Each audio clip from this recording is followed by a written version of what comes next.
आप सभी मेरे साथ गायत्री मंत्र बोलेंगे। ओम भूर्भुवः स्वः तत्सवितुर्वरेण्यं भर्गो देवस्य धीमहि धियो यो न प्रचोदयात्। आदरणीय सभी आर्य भद्र पुरुषों, मातृशक्ति, प्यारे बच्चों, नौजवान, आज का जो दिन है बड़ा महत्वपूर्ण है और आज हम आपको समझाएंगे कि आर्य समाज क्या है और वेद का ज्ञान किस प्रकार से हमें प्राप्त हुआ। आर्य समाज ही एक ऐसी संस्था है जिसके द्वारा वेद का ज्ञान महर्षि दयानंद के माध्यम से हम लोगों को प्राप्त हुआ।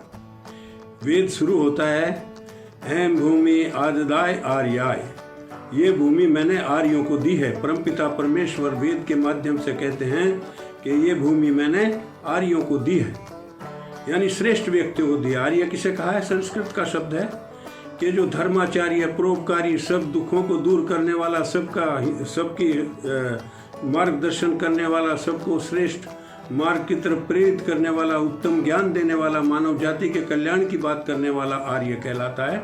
ये परमपिता परमात्मा कहते हैं, इसलिए ये भूमि मैंने आर्यों को दी है। तो दुष्ट व्यक्ति को जो चाहिए कि आर्यों को चाहिए कि उनको श्रेष्ठ ज्ञान की तरफ प्रवृत्त करे, राजा भी उसका सुधार करे, तभी समाज का कल्याण हो सकता है। तो इसलिए जो है ऐं भूमि आददाय आर्या, ये यहीं से संबोधन शुरू होता है। तो ये जो एक वेद का जो ज्ञान है, जो वेद मतलब ज्ञान, वेद का मतलब ही ज्ञान है। तो वेद का ज्ञान प्राप्त करने के लिए ये महर्षि दयानंद ने बड़ा प्रयास किया। चारों वेदों को जो हमारे देश में उपलब्ध नहीं हो रहे थे, जर्मनी से मंगा करके, और उन्होंने सर्वप्रथम महर्षि दयानंद ने उसका सही अनुवाद करके और हमें उस वेद का ज्ञान को दिया।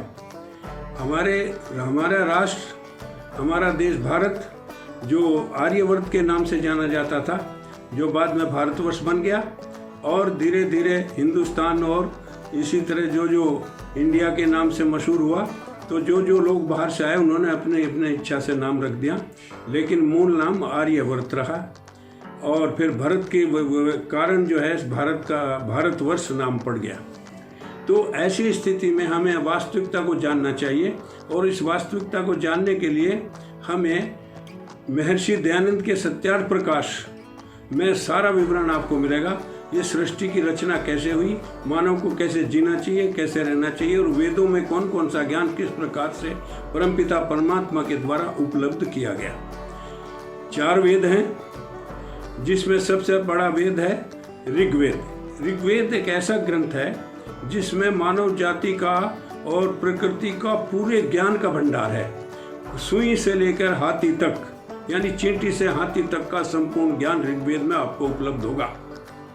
तो इस प्रकार से आप देखते हैं अंग्लिमिले पुरोहितम यज्ञस्य देव मृत्विजम होतारम रत्न धात्मो, ये ऋग्वेद का सबसे पहला मंत्र है। और इस वेद मंत्र में अग्नि को ही दिव्य शक्ति माना है। अग्नि को ही माना है कि अग्नि ही एक ऐसा माध्यम है जो उस परमपिता परमात्मा दिव्य शक्ति का स्वरूप है। अग्नि को भी ईश्वर माना है। और वैसे अग्नि के बहुत सारे नाम है। भौतिक अग्नि के रूप में जहाँ दूसरे कामों में इस्तेमाल होती है, उस हिसाब से उसका नाम बदल जाता है। लेकिन अग्नि स्वरूप, ज्योति स्वरूप, सूर्य आदित्य के नाम से वेदों में जो वर्णन है, ये ज्योति स्वरूप परमपिता परमेश्वर यही महान है। तो इन्हीं के माध्यम से चारों वेदों को परमपिता परमात्मा ने 4 ऋषियों को चुना, अग्नि, वायु, आदित्य और अंगिरा। चारों ऋषियों के माध्यम से ये ज्ञान सबसे पहले सृष्टि की रचना के समय इन परमात्मा ने दिया। सृष्टि की रचना का काल का समय जो है वेदों के अनुसार है 1 अरब 96 करोड़ 8,53,121 वर्ष हो चुके हैं अभी जो समय चल रहा। और सृष्टि रचना काल इससे करोड़ों वर्ष पहले हो चुका है। उसका समय है 1 अरब 97 करोड़ 29,49,121 वर्ष। तो ये व्यवस्था वेद गणित के हिसाब से हमें सबको मालूम हुई है। हमें इस बात को विचार करके करना चाहिए कि वास्तव में हमें सत्य ज्ञान को जानना सब सत्य विद्या और जो पदार्थ विद्या से जाने जाते हैं उन सब का आदिमूल परमेश्वर है। ये हमें ध्यान रखना चाहिए। बिना परमेश्वर के कोई उत्पत्ति नहीं हो सकती। तो इस प्रकार से जो वो ईश्वर, जीव और प्रकृति तीन चीजें हैं और तीनों के माध्यम से अलग अलग ज्ञान दिया। तो सबसे पहला ज्ञान जैसा मैं बता रहा हूँ आपको, ऋग्वेद के माध्यम से दिया। और ऋग्वेद के माध्यम से जो संपूर्ण ज्ञान विश्व के अंदर है, मतलब जो भी हमें आंखों से जो प्रकृति में जो दिखाई देता है उस सब का ज्ञान आपको ऋग्वेद के माध्यम से मिलेगा। दूसरा वेद है यजुर्वेद। यजुर्वेद मनुष्य को कैसे कैसे काम करने चाहिए और उनका क्या क्या उसको फल मिलेगा। गीता में भी कहा कर्मण्येवाधिकारस्ते मा फलेषु कदाचन। योगीराज कृष्ण ने भी अपनी गीता के माध्यम से बहुत ही स्पष्ट रूप से वेदों का स्वरूप गीता के माध्यम से बताया है, तो वो भी हमें समझ लेना चाहिए। तो कर्म कांड जो है पूरा वैदिक ज्ञान है यजुर्वेद का, जिसमें मनुष्य को कैसे कैसे कर्म करने के पश्चात क्या क्या मिलेगा, गृहस्थ कैसे चलेगा, सारी जीवन शक्ति किस प्रकार से होगी, ये सारी व्यवस्था वेद के माध्यम से हमें दी है। तीसरा वेद है सामवेद। सामवेद ईश्वर की व्यवस्थाओं को समझना, ईश्वर के रहस्यों को समझना और समस्त उनको किस प्रकार से उसकी प्रार्थना की जाए, उस प्रकार परमपिता परमेश्वर से हमें कैसे मिला जाए, समाधि के द्वारा या अष्टांग योग के द्वारा जो बताया है, यम नियम आसन प्राणायाम प्रत्याहार धारणा ध्यान समाधि के द्वारा, इस प्रकार से जो है ऋषि महर्षियों ने हमें इस ज्ञान को आगे बढ़ाने के लिए आदेश किया। तो हमें सब विचार करके चलना चाहिए। और अंतिम है अथर्ववेद। अथर्ववेद पूरा विज्ञान है, यानी ज्ञान और विज्ञान। जैसे आप किसी चीज को आपने देखा, घड़ी है जैसे आपकी, और घड़ी जो है आपने घड़ी तो मान लिया कि टाइम बता रही है, ये घड़ी है, ये तो ज्ञान हुआ, लेकिन वो कैसे बनी, कितने समय में बनी, किस प्रकार से बनी, क्या क्या उसमें लगा, वो विज्ञान है। तो इसी प्रकार से हर चीज को परमपिता परमात्मा ने इन विषयों को विस्तृत रूप से वेदों के माध्यम से मानव जाति को संस्कृत में दिया। और फिर संस्कृत का सरलीकरण जो है फिर महर्षि दयानंद ने किया और बहुत से संस्कृत के विद्वानों ने किया। किसी ने गलत किया, किसी ने सही किया, लेकिन वेदों का सही अर्थ महर्षि दयानंद सरस्वती ने किया। और सबसे पहले बताया कि वेद ज्ञान ही मानव जाति के कल्याण का केंद्र है। माता भूमि पुत्रों एवं पृथिव्या। माता भूमि पुत्रों एवं पृथिव्या का मतलब है कि ये भूमि मेरी माता है, मैं इसका पुत्र हूँ, तो सारा विश्व मेरा परिवार है। वसुंधैव कुटुंबकम की जो भावना है वो वेद के अंदर से ही चली है। तो इस प्रकार से जो है ये बहुत ही महत्वपूर्ण विषय है, जिस पर हमें सही ज्ञान को जानने के लिए आर्य समाज के माध्यम से या सत्यार्थ प्रकाश के माध्यम से महर्षि दयानंद सरस्वती के किए हुए कार्य को ध्यान में रखते हुए बहुत आगे बढ़ सकते हैं आप। तो इस प्रकार से आप इसको जानें। तो अथर्ववेद की बात कर रहे हैं, अथर्ववेद में विज्ञान है पूरा, धनुर्वेद है, आयुर्वेद है, सब चीजें जो है इस प्रकार से जो है उसमें वो अनेक औषधियों का वर्णन है। वेदों में तो लिखा है कि अगर एक मनुष्य रात भर जख्मी से भरपूर युद्ध में पूरी तरह से हड्डियां भी टूट जाएं, तो एक रोहिणी औषधि नाम का वर्णन उसमें दिया है कि उसका लेप करने से मनुष्य रात रात में ठीक हो जाता है। तो ऐसे ऐसे अनुसंधान वेदों के माध्यम से हमारे ऋषियों ने किए थे, लेकिन आज वो वेद ज्ञान से हम बहुत दूर चले गए, इसलिए सारा विश्व जो है तिलमिला रहा है और सत्य ज्ञान से छोड़ करके अंधविश्वास में डूबा हुआ है। कोई कुछ बता रहा है, कोई कुछ बता रहा है। वो सर्वशक्तिमान सत्ता, वो निराकार सत्ता है। निराकार है तो संसार को चला रही है, और निराकार है उसका और साकार रूप है सारा ब्रह्मांड। उस रूप में उसको साकार कह सकते हैं। उस परमपिता परमात्मा की रचना पूरा साकार है, लेकिन वो स्वयं निराकार है, क्योंकि साकार व्यक्ति तो एक सीमित कार्य कर सकता है जिसके हाथ पैर में होंगे। एक निराकार सत्ता है, इसलिए वो सब जगह व्याप्त है, कण कण में व्याप्त होते हुए सब कार्य को पूर्ण किए जा रहा है। एक बार जो है महर्षि दयानंद से पूछा कि आप ये बताइए महाराज, हम उसको कैसे जाने निराकार सत्ता है। तो महर्षि दयानंद ने बहुत उत्तम तरीके से इसका जवाब दिया। तो वो कैसे दिया जवाब, उन्होंने बताया कि देखिए, जब मनुष्य शुभ कर्म करता है तो उसके अंदर एक बड़ी प्रसन्नता पैदा होती है और बड़ा प्रसन्न होता है। जब भी वह छोटे से छोटा, बड़े से बड़ा, जैसा भी उत्तम कर्म करेगा उतनी ही उसको अधिक प्रसन्नता होती है। और ये किसकी तरफ से है? ये प्रसन्नता, ये प्रसन्नता उस परमात्मा की तरफ से ही है कि अच्छा काम कर रहा है जीवात्मा, उसे शाबाश मिल रही है। जैसे एक अच्छा बेटा काम करता है, माँ बाप उसको प्रशंसा करते हैं, राष्ट्रपति प्रशंसा करता है और राजा भी प्रशंसा करता है, इनाम देता है। तो इस प्रकार से परमपिता परमात्मा जब मनुष्य जीवात्मा अच्छे कर्म करता है तो वो उसको प्रशंसित करता है और उसके साहस को बढ़ाता है कि तुम बहुत अच्छा काम कर रहे हो। लेकिन इसके विपरीत जब मनुष्य गलत कार्य करता है, और गलत कार्य करने में स्थिति क्या बनती है कि उसके अंदर भय, शंका, लज्जा पैदा होती है। ये किसकी तरफ से है?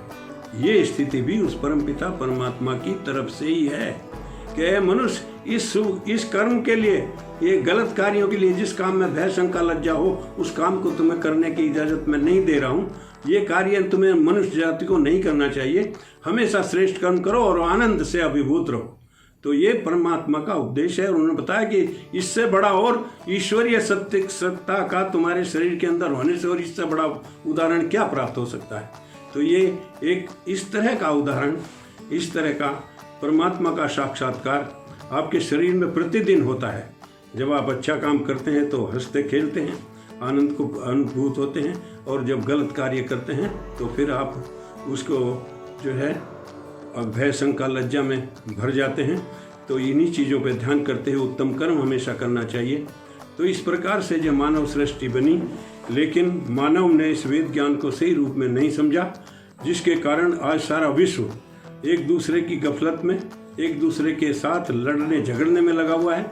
जबकि परमपिता परमात्मा कहते हैं, माता भूमि पुत्रो एवं पृथ्व्या, ये भूमि मेरी माता है और मैं इसका पुत्र हूँ। तो सब मिलकर, भाई भाई मिलकर आपस में रहें और सत्य ज्ञान पर हमेशा चलें।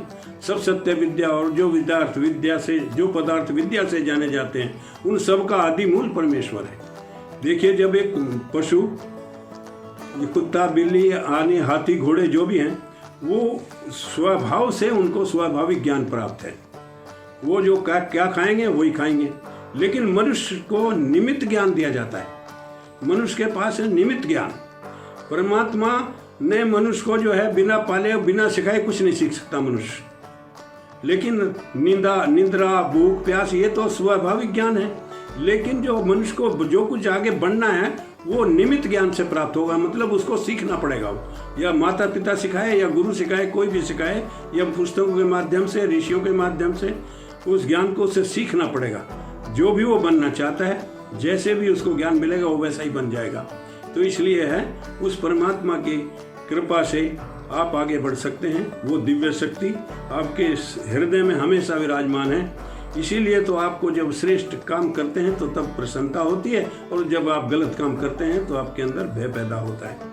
तो इसलिए आप इसको याद रखना चाहिए। ये एक बहुत बड़ी पहचान है कि परमपिता परमात्मा निराकार रूप में हम सब की रक्षा करता है, मार्गदर्शन करता है। तो लेकिन हम भूल जाते हैं उस दिव्य शक्ति को। सबसे बड़ी गलती, इस सृष्टि का आधार 3 चीजें हैं, ईश्वर, जीव और प्रकृति। अब इन तीनों को समझना बहुत जरूरी है, और ये तीनों को हम समझ नहीं पाते। प्रकृति तो यह है जो हमें आंखों से दिखाई दे रही है। जितना भी जो भी संसार में हमें दिखाई दे रहा है वो प्रकृति है।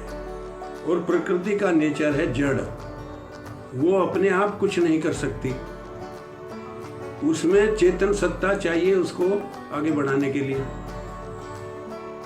और दूसरा है और ईश्वर सत्ता, जो इस संसार को पूरे को चला रही है, निराकार रूप में है, जो सब जगह व्याप्त है, अग्नि रूप में सबके अंदर समाई हुई है।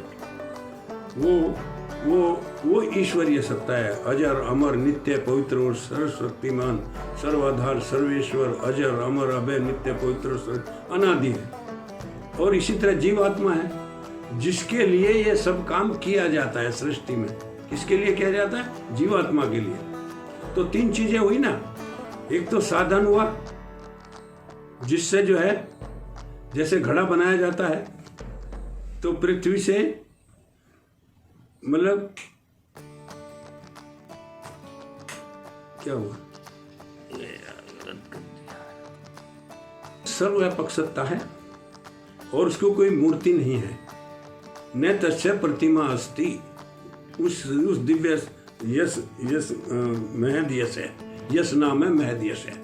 वो इतना महान और यशस्वी है कि उसकी कोई मूर्ति नहीं बनाई जा सकती। तो वो इस प्रकार से अपना काम करती है निराकार रूप, और निराकार रूप में ही वो जो जड़ प्रकृति है उसको चेतन सत्ता का काम ईश्वरीय शक्ति करती है। दूसरी चेतन सत्ता है जीवात्मा। अब जीवात्मा और परमात्मा दोनों के काम का विभाजन है। जो काम ईश्वर करता है वो जीवात्मा नहीं कर सकता, और जो कार्य जीवात्मा करता है वो ईश्वर नहीं कर सकता, करेगा ही नहीं। ये एक विभाजन है दोनों के काम का। और प्रकृति में जितनी चेतनता है, प्रकृति में जैसा बीज रूप से उसको परिणत करना है, जैसे बीज को जमीन में भूमि में डाल करके उसको आगे बढ़ाना है, तो ये कार्य परमपिता परमेश्वर अपनी सामर्थ्य से निराकार रूप में उसको पैदा करता है और वो बड़ा वृक्ष बन जाता है। तो उस प्रकृति को जो हमें आंखों से दिखाई दे रही है उसमें जो सत्ता है, उसको सत्ता को चेतनता को बरकरार आगे बढ़ाने के लिए वो ईश्वरीय सत्ता काम करती है। और जब ईश्वरीय सत्ता काम करती है तो आप इस छोटे से उदाहरण से समझ लीजिए कि जब माता के गर्भ में बच्चा तैयार हो जाता है तो इससे पहले माता पिता को पता नहीं होता है, लेकिन जब बच्चा पैदा होता है तो वो उसका पालन क्रिया शुरू होती है, तो फिर जीवात्मा उसका काम करता है, वो संभालता है उसको, उसका पालन करता है, तो वहाँ जीवात्मा का काम शुरू हो जाता है। लेकिन जीवात्मा और बच्चे का निर्माण नहीं कर सकते, वो तो एक साधन मात्र है। इसी तरह कोई फलों में रस भरा जा रहा है, फलों में रस भरा कैसे भरा जा रहा है, सूर्य किस प्रकार से टाइम पर निकल रहा है, ये सारी व्यवस्था उस परमात्मा के सामर्थ्य से है। ये इसमें मनुष्य को हस्तक्षेप नहीं कर सकता। सोना चांदी हीरे जवाहरात ओम अंगलिम ले पुरोहितम यज्ञस्य देव मृत्युजम होतारम रत्न धातु, सारी धातुओं का स्वामी, सारी जितनी उत्तम उत्तम धन धान्य सब परमात्मा ही अग्नि रूप में उसका साक्षी है। तो वहाँ से वो प्राप्त करके उसके उस सोना चांदी वहाँ से निकालेगा, ज्ञान वो दिया है उसने, निकाल करके उसको सोने को चांदी को हीरे जवाहरात को लोहे को उनको निकाल के शुद्ध करके ये जीवात्मा काम करेगा। तो वो काम उस परमात्मा का है। फल के अंदर रस भर दिया, फल तैयार हो गया, वो जीवात्मा के लिए तैयार हुआ, तो जीवात्मा का काम है उस फल को तो काटे और उसको इस्तेमाल करे। अगर वो नहीं काटता तो वो अपने उसके नियमानुसार वो गिर करके सड़ जाएगा।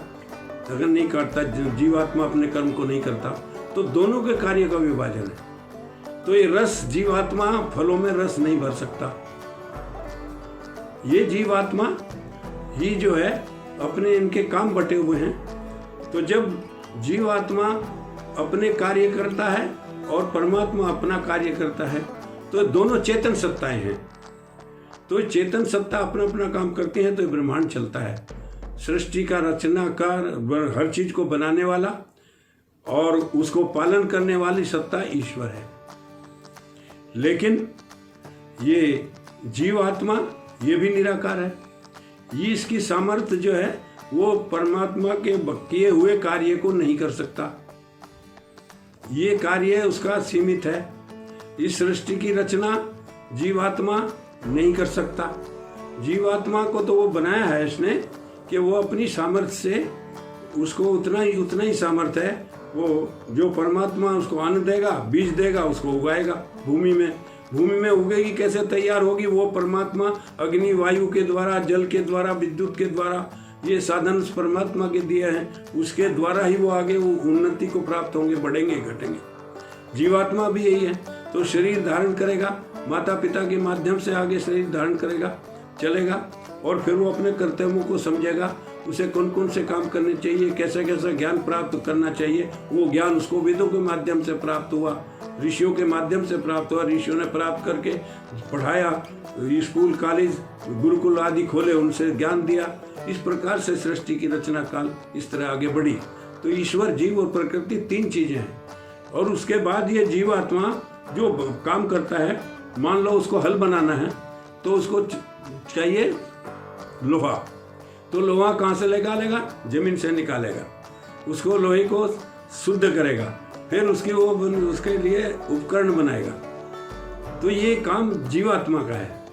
इसमें ईश्वर उस काम को करके नहीं देगा उसको। उसने तो भूमि के अंदर पूरे रत्न भर दिए, उससे निकालेगा जीवात्मा, उसका ज्ञान दिया उसमें। ये दो चेतन सत्ताएं काम करती हैं इस सृष्टि की रचना में, जीवात्मा और परमात्मा और प्रकृति। और प्रकृति एक साधन मात्र है।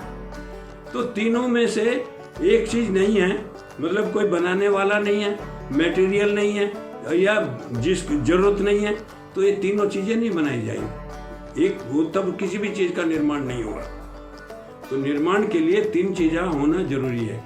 अगर आप इंजीनियर हैं तो आपके पास मटेरियल चाहिए और जरूरत किसके लिए बनाना वो भी चाहिए, और बनाने वाला ज्ञान है उसको वो भी चाहिए। नहीं, वो प्रक्रिया है। जैसे मिट्टी से कुम्हार ने घड़ा बनाया, अब घड़े की जरूरत नहीं है किसी को तो नहीं बनेगा, लेकिन जरूरत है तो बनेगा ना, बनाएगा ना घड़ा। और वो मिट्टी से उसने तैयार किया, प्रकृति से मिट्टी से घड़ा तैयार किया, और घड़े से फिर अपना जीवात्मा ने उसका उपयोग किया। और बनाने वाले ने अपने मटका बनाया, सुराही बनाई, कुछ भी बनाया मिट्टी से, तो उसका उपयोग कौन करेगा? जीवात्मा, दूसरे लोग करेंगे जिन्हें उनकी जरूरत है। अगर जरूरत नहीं है तो बनेगा नहीं। हर सारी चीजों के लिए यही त्रित्ववाद इसको बोलते हैं। प्रकृति तीन चीजों से ही चलता है, सारा ब्रह्मांड ये रचना तीन चीजों के बगैर नहीं चलेगा। बहुत से लोग बोलते हैं कि जीवात्मा ही, परमात्मा ही सब कुछ है, उसी के अंदर से सब निकल गया। ऐसा नहीं है।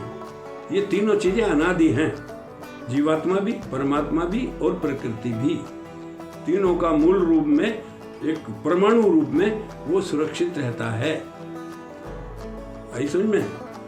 इसी ज्ञान को समझने के लिए आप विशेष जानकारी के लिए आप महर्षि दयानंद का सत्यार्थ प्रकाश पढ़ें, उसमें सृष्टि वर्णन पढ़ें और उसमें सब समझ लें। बहुत डिटेल से, बहुत सुंदर तरीके से उसको बताया गया है। तो ये ज्ञान एक अद्भुत ज्ञान है जो परमपिता परमात्मा की कृपा से प्राप्त होता है। अग्नि रूप में, वायु रूप में वो परमपिता परमेश्वर सब जगह व्याप्त है।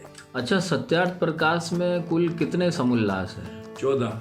और उसमें किन किन समुल्लास में क्या क्या दिया हुआ है, इन शॉर्ट आप बताइए जरा। हाँ, जो पहला समुल्लास है, पहले समुल्लास में ईश्वर के नामों की व्याख्या की गई। जैसे जैसे अलग अलग नाम है, जैसे अजर, अमर, सर्वव्यापक, सर्वशक्तिमान, अलग अलग जो काम है, जैसे जैसे परमात्मा के काम है वैसे वैसे उसके नाम है। उसमें 100 नामों की व्याख्या की गई है। और दूसरे समुल्लास में बच्चों की शिक्षा, बच्चों को कैसी कैसी शिक्षा देनी चाहिए, अंधविश्वास से बचाना चाहिए, और लोग जो है भूत प्रेत से उनको बचाना चाहिए। ये फलित ज्योतिष जो है ये सब गलत है, गणित ज्योतिष सही है। तो सूर्य चंद्रमा जो ग्रह नक्षत्र सही निकलते हैं उसमें ये भी बताया हुआ है। और तीसरे समुल्लास में जो है उन्होंने ये बताया शिक्षा बच्चों की कैसी होनी चाहिए, स्कूल कॉलेज में उनको कौन कौन सी कैसी कैसी शिक्षा होनी चाहिए, कैसा कैसा वो ज्ञान प्राप्त कर सकते हैं। और चौथे समुल्लास में गृहस्थ जीवन कैसे कैसे होना चाहिए, कैसे कैसे रहना चाहिए, कितनी आयु में शादी होनी चाहिए, किस प्रकार से मनुष्य का जीवन चलना चाहिए। तो इस प्रकार से जो है अलग अलग समुल्लासों में अलग अलग विवरण दिया गया है, अलग अलग ज्ञान उसमें सारा दिया। सत्यार्थ प्रकाश में अलग अलग विषय का, सारे विषयों को उसमें उन्होंने वो किया है। बहुत सारी ग्रंथ जो है काल्पनिक बनाए लोगों ने, पुराणों में बहुत सारे चमत्कारवाद भर दिया है। राम और कृष्ण को और पैगंबरों को बहुत को उन्होंने अपना ईश्वर का माना है, ईश्वर का अवतार माना है। लेकिन ईश्वर अवतार धारण नहीं करता, क्योंकि वो सर्वव्यापक सत्ता है। उसे किसी को भी मारना है, जरा देर में वायु उसकी खींच लेगा तो जरा देर में समाप्त हो जाएगा। जब उसको बना सकता है तो उसको मिटाने में कितनी देर लगती है? आप किसी चीज को, मकान को बनाने में कितना समय लगाते हैं, लेकिन उसके गिराने में तो एक बेवकूफ सा मजदूर तोड़ देगा। तो ये इस तरह की व्यवस्था है। तो हमें उस परमात्मा को, बोले वो रावण को मारने के लिए या हिरण्यकशिपु को मारने के लिए सब काल्पनिक घटनाएं घटी हैं, और इस तरह से जो हम उस पर विश्वास करते हैं तो वहीं पर हम भटक जाते हैं। हमें उस समय समझना चाहिए। उसमें दिया है वेद के मंत्र में, ओम सैनो बंधुर जनिता से विधाता धामान्य वेद भुवनानि विश्वा यत्र देवामृत मानशाना स्त्रिति ध्यामन्य धैर्यंत। हे प्रभु, मेरे भ्राता के समान मुझे सुखदायक हो, और जो ज्ञानमान से विद्वान लोग, ऋषि लोग अपने ज्ञान से मोक्ष को प्राप्त होकर विद्वान लोग स्वेच्छा पूर्वक सारे ब्रह्मांड में विचर सकते हैं। अपनी स्वेच्छा से सारे ब्रह्मांड में विचर सकते हैं और उस ज्ञान को फैला सकते हैं। तो इस प्रकार से ये ईश्वर, जीव और प्रकृति तीनों अपने अपने नियम का पालन करते हैं। इसमें एक दूसरे के, तीनों में से एक दूसरे का अतिक्रमण नहीं कर सकता। प्रकृति अपनी इच्छा से कुछ नहीं कर सकती, जड़ है। और इसी तरह से जो है जीवात्मा ईश्वर के कार्य नहीं कर सकता और जीवात्मा और ईश्वर जीवात्मा का कोई काम नहीं करेगा। दोनों के काम अलग अलग हैं। जब दोनों का काम अलग अलग है तो उन दोनों का एक होना गलत है। हाँ, इतना है कि वो निराकार ईश्वर भी है और जीवात्मा भी निराकार है। तो इसलिए इन दोनों इनको समझने के लिए तो मनुष्य को बहुत चिंतन की जरूरत है और इस ज्ञान को प्राप्त करने के लिए इस वैदिक ज्ञान की तरफ जाना बहुत जरूरी है। महर्षि दयानंद सरस्वती ने अपनी सामर्थ्य से इसलिए वो सत्यार्थ प्रकाश जैसा ग्रंथ रच करके सारी शंकाओं को दूर कर दिया है उसमें। और उसमें आप पढ़ें, ध्यान देंगे तो आपको पता लगेगा कि वास्तव में ऐसा सूक्ष्म और श्रेष्ठ ज्ञान कितने परिश्रम से उन्होंने तैयार करके दिया है। उदिच्य ब्राह्मण थे वो और ऋषि महर्षि दयानंद थे। उन्होंने इस देश को आज़ाद कराने में भी बड़ा यह सहयोग दिया और 1875 ईस्वी में आर्य समाज नाम की एक संस्था उन्होंने स्थापित की, जो इस सारे वेद ज्ञान को प्रचार करने के लिए सारे विश्व में एक बहुत बड़ा कार्य किया और इस वेद ज्ञान को मानव जाति के कल्याण के लिए क्रमंतो विश्वम आर्यम, सारे संसार को श्रेष्ठ बनाने का आह्वान किया। लेकिन मनुष्यों ने उसके ऊपर ध्यान नहीं दिया और मनुष्य अपनी अपनी ढपली और अपने अपने राग बनाने लगे। महाभारत काल में जो है ये दुर्दशा हुई। महाभारत काल में ऋषि महर्षि गुरुकुल व्यवस्था सारी चरमरा गई, समाप्त हो गई और श्रेष्ठ व्यक्ति भी समाप्त हो गए। उसके बाद ये 5200 वर्ष पहले करीब करीब जो है सारा विनाश लीला हुई और जब जो विद्वानों की कमी हुई, ऋषियों की कमी हुई, ज्ञान की कमी हुई तो लोगों ने अपने अपने संप्रदाय खड़े कर दिए, अपने अपनी ढपली बजाने लगे। और इस तरह से जो है आपने देखा होगा 2500 वर्ष पहले इस ब्रह्मांड में किसी का कोई अस्तित्व नहीं है। इससे पहले जो अस्तित्व है वो वैदिक धर्म का ही है, सत्य सनातन वैदिक धर्म, इसका पूरा नाम यही है। ये पहले से ही पूर्व से ही चला आया। तो ये सतयुग में मतलब सतयुग है, त्रेता युग है, द्वापर है, कलयुग है। इस तरह से 4 खंडों में इस सृष्टि को बांधा गया और ये सारी व्यवस्था इस तरह से बनाई गई। इसको विशेष रूप से समझने के लिए आपको ये सत्यार्थ प्रकाश जैसे ग्रंथ को पढ़ के अपनी शंका का समाधान करना होगा। या आर्य समाज के संपर्क में आने से भी आपका सारा ज्ञान आपको बताया जा सकता है। आर्य शब्द श्रेष्ठतम, परोपकारी और धर्मार्थ काम करने वाले व्यक्तियों को आर्य कहा गया है।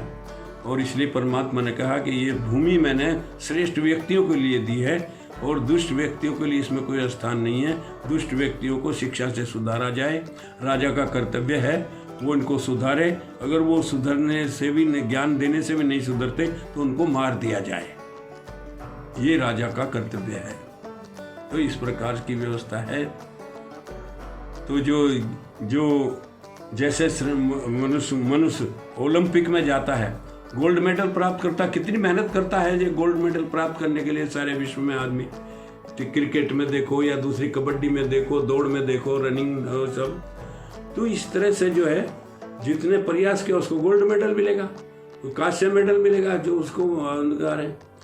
तो इसी प्रकार से जो है जिस ऋषि महर्षि से ऊपर आकर मनुष्य आगे बढ़ा, ऋषि बना, महर्षि बना, राम बना, कृष्ण बना, योगी राज बने, इतने महान बने, तो वो हमारे सम्माननीय हैं जिन्होंने इतना बड़ा ज्ञान प्राप्त करके हमें भी दिया और अपने जीवन में आचरण करके बताया। मर्यादा पुरुषोत्तम राम ने सारी मर्यादाओं का, वेद की मर्यादाओं का पालन करके मनुष्य को बताया कि मनुष्य ऐसे तुझे जीना चाहिए, ऐसे रहना चाहिए। ऐसे योगी राज कृष्ण ने गीता के द्वारा बताया कैसे जीना चाहिए। लेकिन वो जिन्होंने प्रयास करके उस ज्ञान को प्राप्त किया, वो इस आधार पर वो हमारे पूजनीय हैं, सम्माननीय हैं। जितने भी हमारे महावीर स्वामी हैं, दूसरे जो हैं लोग विद्वान हैं, उन्होंने भी अलग अलग तरीके से अपना ज्ञान को प्राप्त किया। लेकिन सही ज्ञान को प्राप्त करने के लिए वेद ज्ञान की तरफ ही आना पड़ेगा। तो जो भटके हुए लोग हैं उनसे मेरा निवेदन है कि वो सही ज्ञान को प्राप्त करने के लिए वेद ज्ञान को ही प्राप्त करें और उस परमपिता परमात्मा के इस वेद ज्ञान को जान करके अपने जीवन को, इस मानव जीवन को धन्य करें। इसी से कल्याण हो सकता है मानव जाति का, और कोई दूसरा मार्ग नहीं है।